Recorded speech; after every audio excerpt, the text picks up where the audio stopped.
about 4 or 5 minutes. Okay, if you want. Hola, hola, queridos amigos, muy buenos días. Gracias por estar con nosotros en su programa Café con Leche, la voz de los latinos en América. Estamos transmitiendo desde hermosa 1470 AM, 96.9 FM. Me acompaña Michael Dutton en el teléfono, y la señora Jennifer Griffey. Ella es la subdirectora de proyectos especiales de Highland High School. Thank you for being with us both. Michael, are you there? I'm here. Michael, how do you enjoy this ability to communicate through the telephone and the internet instead of going to the places that you used to go? Well, I at first I didn't like it. I was kind of, I don't know, bothered by it, so to speak. But now it seems like a lot of people have made the adjustment to Zoom. We made the adjustment to conversations. Where we were kind of locked in with COVID. Now we're kind of getting locked in with the price of gas, and so it was a good adjustment for us to have to make because it caused us to work smarter and not harder. That's so you can work in pajamas if you want. Bueno, le estaba yo preguntando a Michael cómo le había sentado a él esto de trabajar ahora vía telefónica y a través del internet en lugar de tenerte que desplazar a reuniones y juntas y todo eso. Y al principio no me gustaba absolutamente nada, pero ahora veo lo veo muy conveniente para que podamos ahorrar tiempo y si se trata de trabajar más inteligentemente en lugar de más duro, y estoy absolutamente de acuerdo. Jennifer, are you there? Yes, I am. Okay, I just want to ask you about, do you think that during these 2 years that we have with the COVID, many students are behind academical advance or they are not so bad? How do you see the situation and how difficult is going to put them everything in order if this is a reality? I think because the whole globe kind of went through this experience together, so nobody's behind anybody else. We're kind of all in the same space together. I think that the social emotional impact has been impactful on our students to the transitioning back and getting back in the routine of going to 6 classes all day and working in the different classrooms. But students are still across a spectrum of levels, and students generally are across a spectrum of levels, so teachers have always worked really hard to differentiate instruction in the classroom and meet students who are at different levels. So I think that, again, like how we were trained in Google Classroom but then had to use it to another level, that differentiation of instruction where we have different assignments and ways for students to learn the material who are at different levels in our classroom, that also has been intensified. But I see us really working to kind of put the measures in place that are allowing students to get themselves back on track. And I'm really hopeful and anticipating that as we continue to go through this school year and start with next school year, we'll be in a similar space to where we have been. Very good.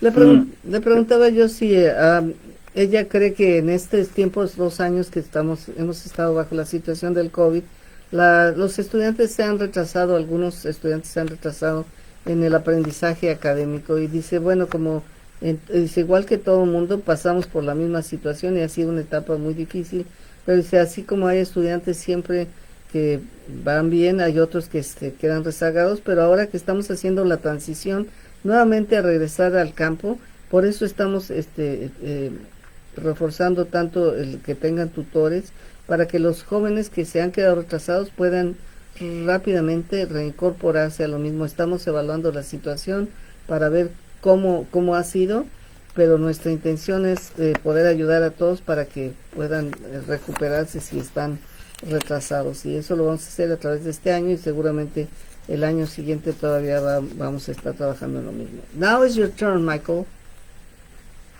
Yeah, old saying that when the going gets tough, the tough get going. And I'm just wondering if, like you say, this pandemic was worldwide, so there really was no deficit necessary for one student, or I should say, impactful enough for one student than it was any other. Do you find that it has caused our students to be a little more resilient to adversity and surprises? Yeah, I think generally as people, I think anytime we face challenges that are beyond our expectation and then come through them, the bright side of that is that we're able to see what we really were able to accomplish that we may not. If you had told us, 3 or 4 years ago, we're going to close schools and you're going to have to figure out how to run your program, I don't know how many people would have said, oh, all right, we'll just go ahead and do that. It would have sounded absolutely ridiculous, but then there we were, and there we did. So it's kind of, as teachers, I think it behooves all of us, it's really important for us. It's easy to look at the challenges and the struggles and our students behind, and is this where we want it to be, and, all those things. I think it's human nature to kind of look at the places where we feel like it isn't necessarily where we want it to be. And sometimes we undercut ourselves and sell ourselves short to stop and say, look at what we have really accomplished.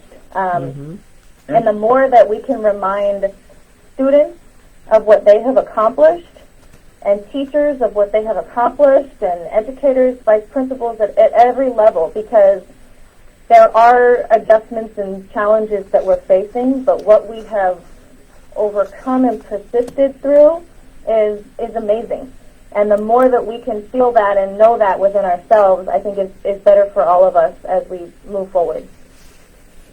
Michael, that resilience, like you said, kind of reminds students of that all the time. Students who maybe they did struggle. Maybe they got a D here or an F there last year, and they're having a hard time. And I'm telling them, like, okay, we can fix that though. That's what we're here to do. We're here to put the plans in place to help you fix that. But look at what you did, and look at you here at school today, and look at us all still going. So, yeah, I think that's really important.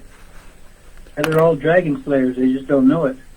Yes, and we need to tell it. As much as that's the banner, that's the flag I want to wave everywhere. That's the sign I want to hold up in the air is, look at what we all just did. Look at what you just did. Look what we accomplished that really would have sounded absolutely ridiculous 3 years ago. We would have said it was impossible.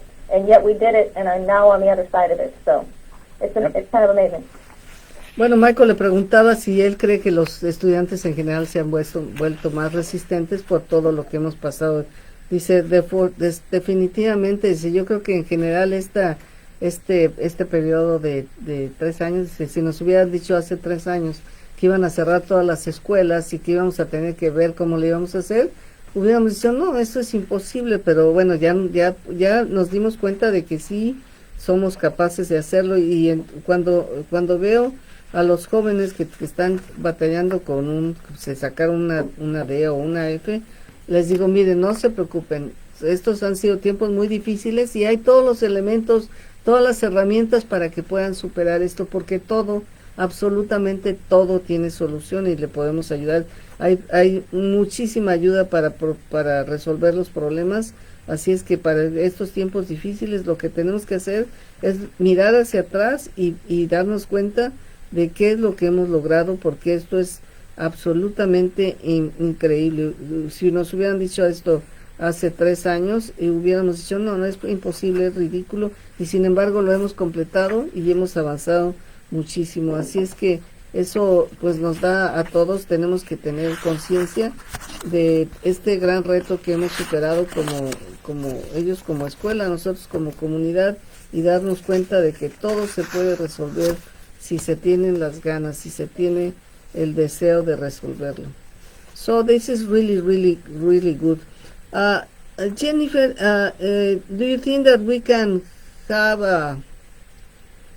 talk a little bit more about this program that the Air Force Junior ROTC? Do you know, I never before hear, well, I am from Mexico, I never before hear about a program like that, and now that I know a little bit about it, I was wondering how come you don't give the same classes to all the students, because I noticed that people who have some kind of military orientation, that they are very organized, that they are very clean, they are very decent, so many good things.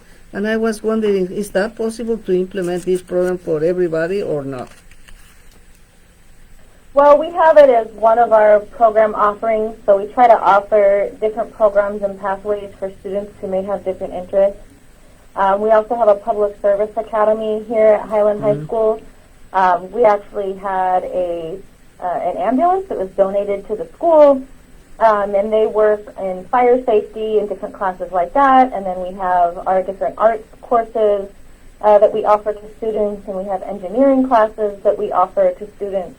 So we try to keep those options varied for students who may find an affinity for one thing over another. So the ROTC is open for any student to apply, but we don't have them take it as a required course. It's one of the pathways or elective offerings that they can select if it's something that they enjoy.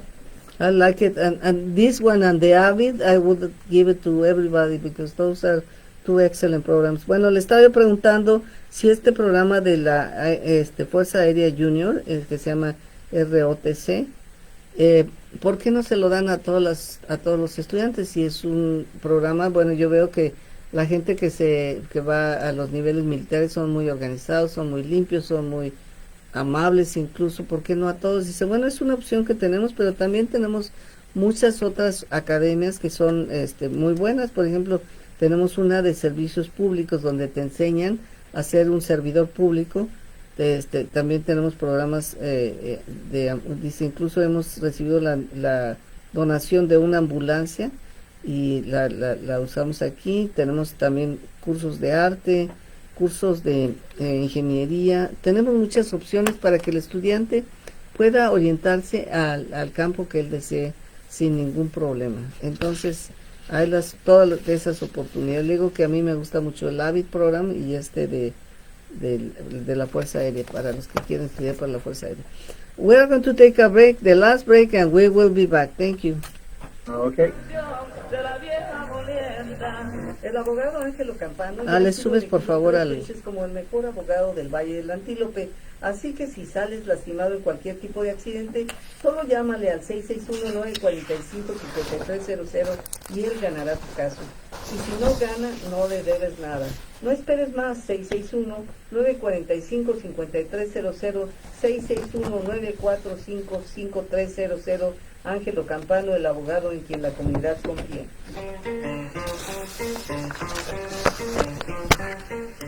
Hola amigos, gracias por estar con nosotros en su programa Café con Leche, la voz de los latinos en América. Estamos transmitiendo desde 1470 AM 96.9 FM. Les habla Lilia Galindo, Michael Dotto me acompaña en el teléfono y tenemos a la señora Jennifer Griffey. Ella es la subdirectora de la escuela Highland High School y estamos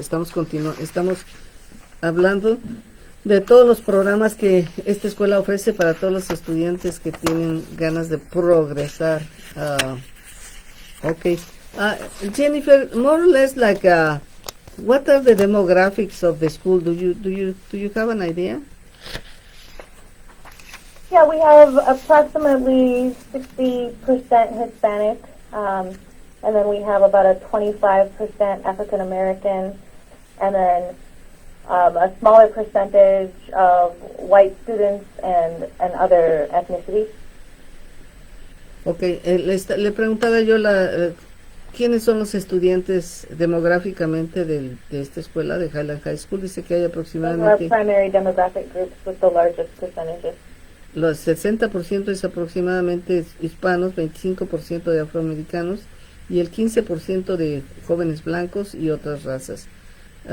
How difficult is to have a good score when you have such a big Latino population? I know that we came recently from other countries and it's totally different. We have the challenge of the language. How difficult is for you as a staff of the Antelo Valley Junior High School District or specifically Highland High School to have good scores in education? How do you help students to advance?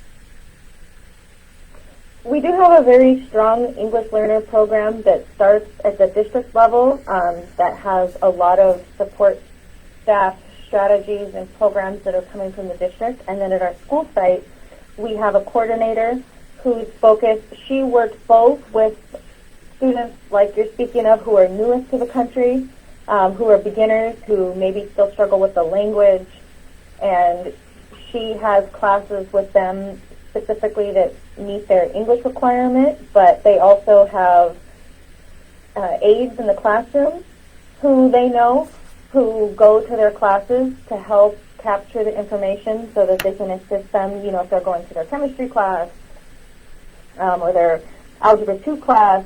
We have support staff who are in those classrooms just sitting on the side or assisting the teacher, who are making sure that they're keeping track of what's going on if the students have any questions. And then we have an EO resource center here on campus where the students know that they can go, that has computers and is staffed so that they kind of have their own avenue for resources and support as needed.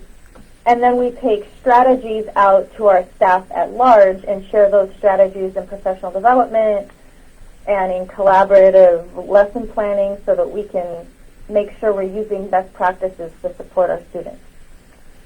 Bueno, le preguntaba yo qué tan difícil es mantener buenos, que cada escuela tiene una calificación de qué tan bien están, de acuerdo a cómo los estudiantes pasan los exámenes, ¿no? O no.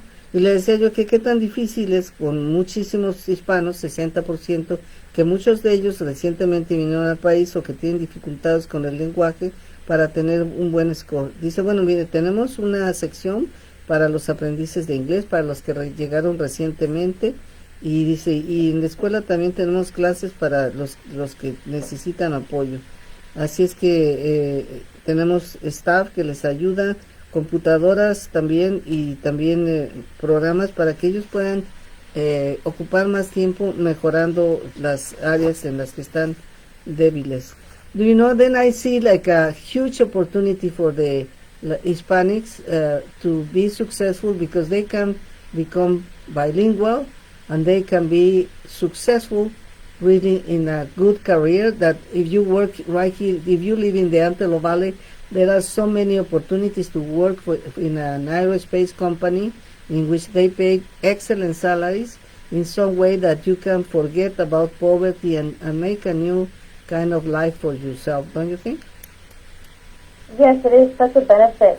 Students that are bilingual, and they really are bringing so much more richness to their educational experience. Students who have gone through schooling in other countries, students who are learning a new language here at the same time as doing their academics, that's only strengthening their educational ability by doing all those things at the same time. And then, yes, like you said, coming out of school fully bilingual is such an asset. Even as we're, looking and staffing schools, it's clearly an asset to have staff members who can speak Spanish and communicate with parents and families effectively. So it is really an asset for our students who have that. And again, going back to making sure students are aware of things where sometimes we may look at something to see the struggle and then not give enough credit to the piece that is such a benefit and such a positive. And we really make sure that we're having our students aware of what you just said, of what a benefit that is, and that even if right now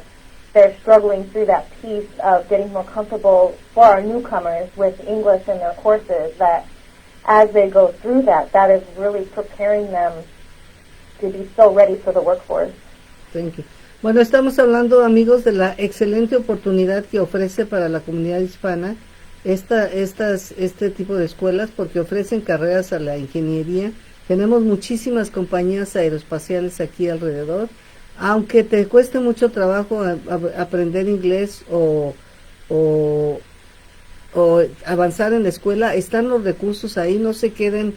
Es una excelente oportunidad porque puedes ir a trabajar en una compañía que te paga muchísimo y que además eres perfectamente bilingüe porque no abandonaste tu lengua nativa y además avanzaste en el inglés de tal manera que puedes dejar la pobreza atrás. Michael, what do you think about that?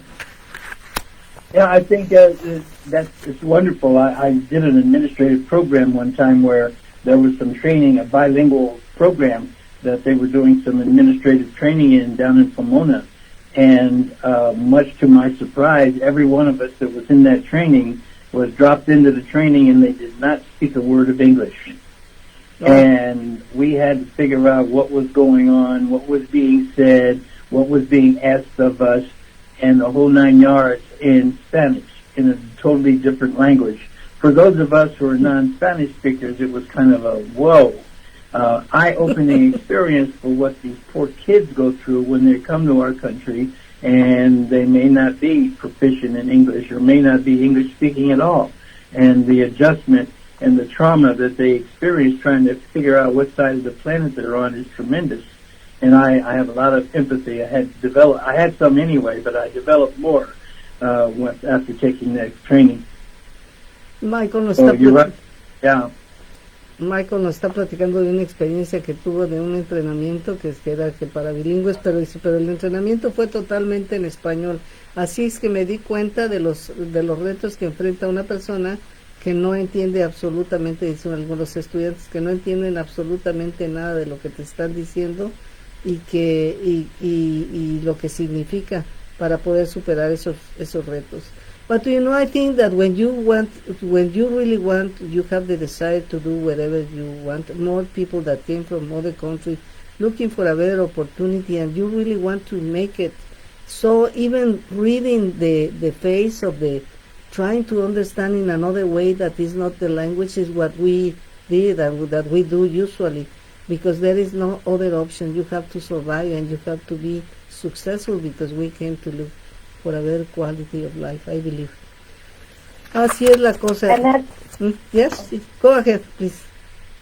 Oh, I was just going to say that goes back to our focus school-wide, but then also with our English learners to have that mentorship, one-on-one support where with EL they have, like I said, that EL center where they can go, and the teachers who work specifically with them and the aides that are in the classroom, that in addition to having our programs and our systems overall, that there's that personal component, like was discussed about the trauma, or even if someone has all the drive but they just have a bad, we don't want anybody to get lost or to feel like, no, this is too overwhelming and I don't know what to do now and I don't know where to go, so never mind. Sometimes teenagers can just get overwhelmed and decide, oh, maybe I'll just forget about it for 3 months and see if it disappears. But we try to make sure we have that personalized support of someone who's checking in to say, how are you doing? Are you able to access these things? How did today go? How's the work going in this chemistry class?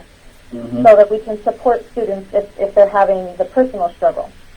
Para todos los estudiantes que tengan muchas dificultades, busquen ayuda en Highland High School porque nos está diciendo la señora Griffey que ellos tienen todos los elementos para poder ayudar, que no hay estudiante que quiera decir, me voy por 3 meses a ver si cambia porque se siente tan lleno de presión. No se vayan porque eso hace peor la realidad. Al contrario, hay todos los recursos y lo único que hay que pedir es ayuda.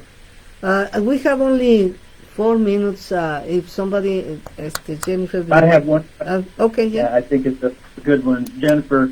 The pet I just saw the other day on YouTube that there's some other variants that are cropping up around the world with this COVID-19, different things. We've got the Delta, the most recent one. But are we doing?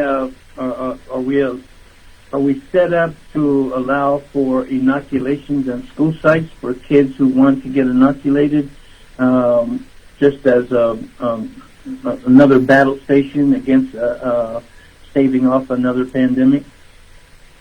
The district has, throughout the entire pandemic, the district has been working with the county health department. So we've been working off of their guidelines and protocols throughout the pandemic. We did offer vaccinations here at Highland High School in alignment with the county health department, and I anticipate that that's what we'll continue to do. Whatever guidance and protocols we get from the health department, we immediately jump up to put the plans together to implement those things here at the school site in the best way we can for our community and for our students. Great. Michael estaba preguntando, dice, él acabo de leer en un periódico de otra variación del coronavirus y de otro tipo, y le preguntaba si la escuela de Highland establecería vacunas para que los estudiantes pudieran prevenir si hay algún otro brote de alguna otra variante que nos ponga en problemas nuevamente. Dice, bueno, nosotros en el pasado estuvimos aplicando vacunas en esto de acuerdo al Departamento de Salud del Condado de Los Ángeles, y estoy segura que si algo más surge, pues vamos a seguir otra vez la directriz del Departamento de Salud que nos orienta y nos dice exactamente qué es lo que hay que hacer y a dónde hay que ir. Jennifer, do you want to add anything else? I would just say, for any of our Highland High School students or parents that are listening, you know, we always want to communicate with families. We're here to support students and families, and anyone who wants to come in or call or has questions, please come in. I love hearing from parents. I love hearing from students. We do everything we can to reach out and find the needs. When the needs are brought to us, it puts it right on the table right away. So I love to communicate with anybody. We're here to help. And if you have, I assume that you have a staff who speaks Spanish who can help in the translation, huh? Yes, we do. We have a full staff of students who could translate. Actually, the two secretaries in my office both speak Spanish, and then we have our English learner department with our bilingual secretaries there as well. Ella nos está diciendo que con cualquier padre, cualquier estudiante que tenga un problema y quiera ir a hablar de cómo pueden ayudar a su hijo, ella les abre las puertas, estará encantada de escuchar comentarios, recomendaciones, sugerencias, lo que sea necesario para que sus hijos puedan salir adelante. Well, time is gone. Thank you very much for your participation this morning. And Michael, it was a pleasure to have you. Do you want to add something else? 30 seconds. Always. Jennifer, thank you very much. I appreciate your explanation and dialogue this morning because it's kind of an aha moment for me. It's nice to see that, you know, our schools are on the leading edge and that we're doing the best that we can for our kids. And that's always been my motivation as a career educator, and I'm glad to see you youngsters coming in and taking the ball and running with it. Yes, thank you so much. Thanks for having me. It's been nice. It's been nice having the conversation. Yeah, and I would, again, with anyone listening, just remind yourself what we've all been through and how great we're doing. Okay, nos tenemos que ir. Thank you very much. Bye bye. Nos vamos. Gracias. Bye bye. Au revoir. Bye-bye.